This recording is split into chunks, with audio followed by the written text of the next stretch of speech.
Queria saber se o representante da OAB fez o exame, se ele foi aprovado no exame, que nota ele foi aprovado, e se ele faria um exame publicamente, com todas as pegadinhas, se ele passaria. Isso para todos. Eu gostaria de fazer uma pergunta aos senhores. Quem nessa casa abriria a mão de 80 milhões de reais por ano sem ter que prestar conta para ninguém? Levante o braço, por favor. Muito bem. Eu gostaria de fazer uma pergunta para os senadores, e principalmente para os representantes da Ordem dos Advogados do Brasil, se eles conhecem o desemprego e suas consequências. Porque se um deles disser que conheço, e ainda insiste nessa ganância, eu sinto pena dele. Eu tenho pena. Volto a repetir. Se eu puder escolher entre o céu e o inferno, eu escolho o céu. Mas quero ir lá e falar com eles para eles saberem o que é essas consequências. São devastadoras. Eu acompanho todo o Brasil. E para concluir, senador, tem um e-mail que já foi entregue para todos os deputados. Que a OAB disse que meu caso é pessoal. Fiz a peça perfeita. Lamentavelmente não deu tempo de responder as perguntas. Porque é humanamente impossível, ninguém passa, ali é pedra, sorteio.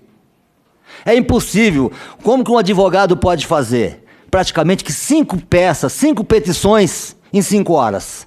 Porque é uma ação, uma peça e 4 questões fundamentadas. Só falta o cabeçalho ali, o resto tem que fundamentar.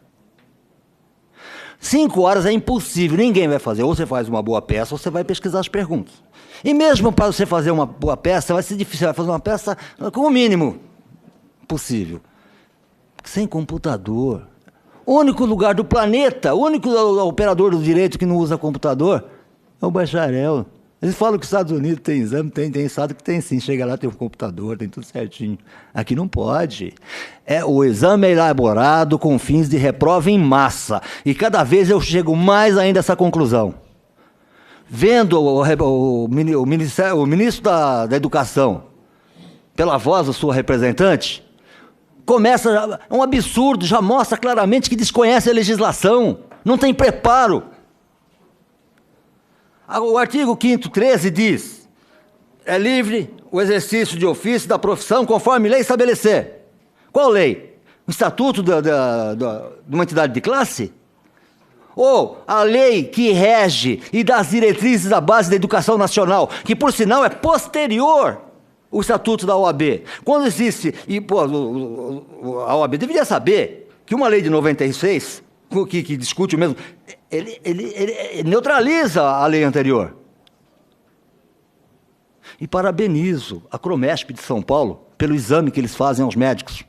Que no começo houve mal entendido, até nós entramos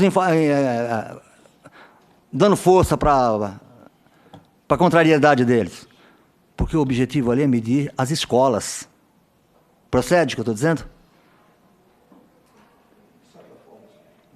Para medir as escolas e não punir os médicos.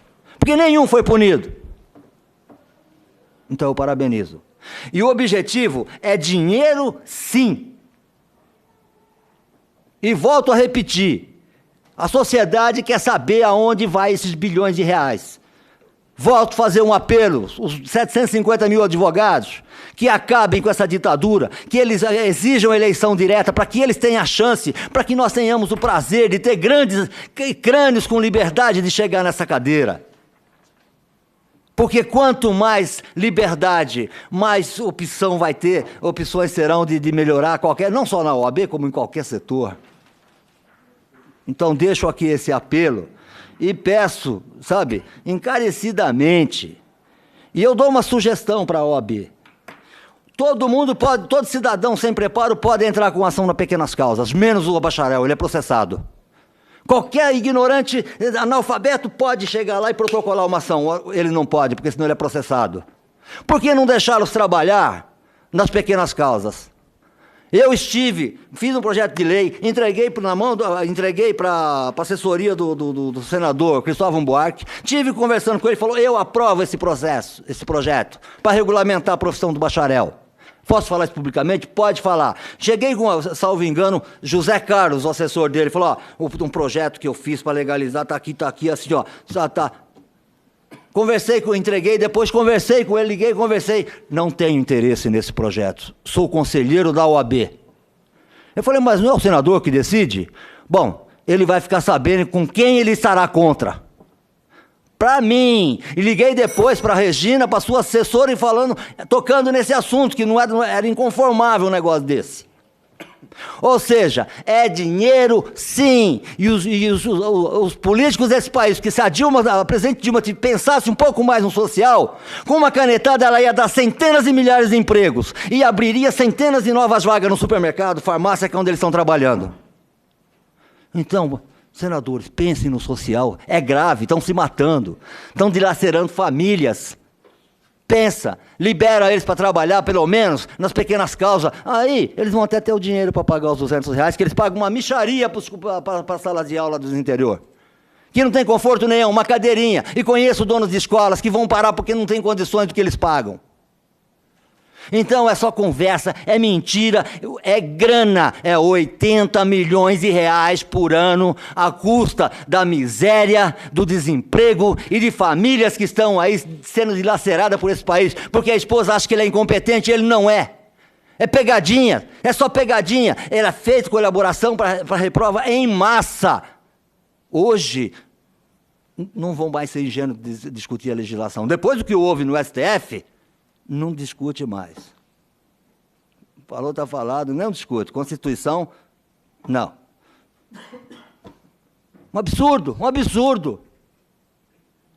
Eu quero voltar a ver a criança cantar o hino nacional do meu país.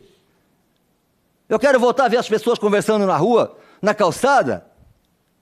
E é absurdo e mais absurdo. Então, hoje, o caso é social, senador. Eu vejo que você fala com clareza. Eu vejo que você fala, até vejo o senador Moca aqui, até tem um equilíbrio, precisou até justificar que não é advogado em defesa da OAB. Nós sabemos que a OAB é um órgão fundamental. Mas em um país sem direção, o país é fundamental, mas e a direção? Temos que pensar nessa classe, são centenas e milhares de brasileiros passando necessidade, vítima de doença, para enriquecer, sabe lá quem? Queremos saber onde é que está esse dinheiro. Peço essa gentileza aos senhores, peço ao Brasil a mobilização total, porque nós estamos falando de centenas e milhares de famílias, crianças que estão padecendo, famílias que estão sendo dilaceradas, e pagando jatinhos para baixo e para cima, se bem que eles trabalham gratuito, eles não têm salário, eu até entendo isso daí, deve pagar até a gasolina lá. Hoje virei pejorativo. William, por favor. Eu já virei pejorativo, me perdoem, porque eu estou olhando por causa das crianças que estão passando necessidade nesse país. Muito obrigado. William, só uma informação, eu não tenho nenhuma dificuldade de justificar posicionamento. Eu sou um homem muito claro nas minhas posições. Eu só tenho um respeito pela ordem do advogado, como o fato de estar aqui hoje presidindo essa sessão e poderia ter passado ao proponente. O fato de estar presidindo essa sessão aqui é exatamente para demonstrar o respeito que tem pela postura e pelo reclamo que vocês estão fazendo hoje aqui.